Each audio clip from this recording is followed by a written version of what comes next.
by PR Studio Urra Bazaar। रोजे रोजे दागी हम अपन करे जावा पीके गोरी रोज हम गाजवा हो।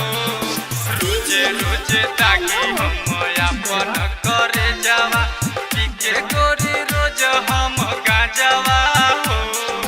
मुँह काहे मोड़ तारू आदत धरा के देई दन घोर के जहरवा हो।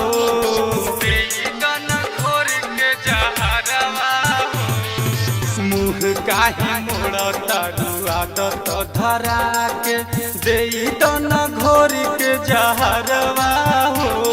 मन करे मर जाई सहाई ना जुदाई घुमा देलू हमार भेजवा हो। रोजे रोजे दागी हम अपन करे जावा पीके गोरी रोज हम गाजवा हो।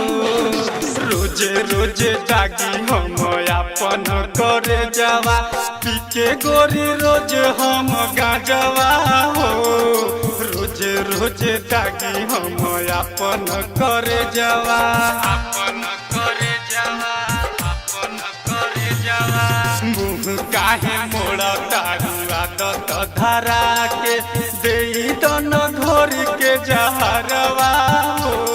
मन करे मर जाई सहाई ना जुदाई घुमा देलू हमार भेजवा हो।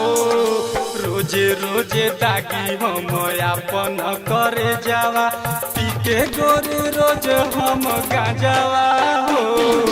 रोजे रोजे दागी हम अपन करे जावा अपन करे जावा अपन करे जावा।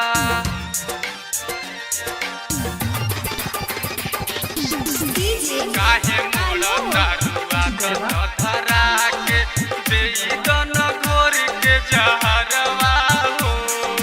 सखी के सिखावाला में पड़िए के रनिया दिलावा पे मरलू कटार हो। दिलावा पे मरलू कटार हो। सखी के सिखावाला में पड़िए के रनिया दिलावा पे मरलू कटार हो। संग ही जियल जाई संग ही मरल जाई ऐसन रहे अपन प्यार हो। के पूरा विश्वास रखनी दिलावा के पास तोहरे पे रहे हमर नाजवा हो। रोजे रोजे दागी हम अपन करे जावा पीके गोरी रोज हम गाजवा हो। मुँह काहे मोड़ तारू आदत धरा के आदत धरा के।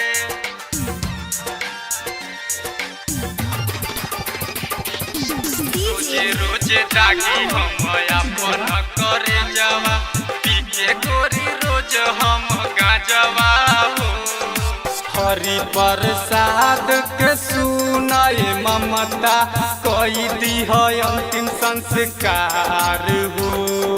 कोई दी है अंतिम संस्कार हो। हरि प्रसाद के सुनाए ममता कोई दी है अंतिम संस्कार हो। जखमी जितेंद्र कबहू न करी बेवफा लईकी से प्यार हो। सोनी सुमन के घर जाके रही मन करे उन्हीं के दिहल हवे सजवा हो।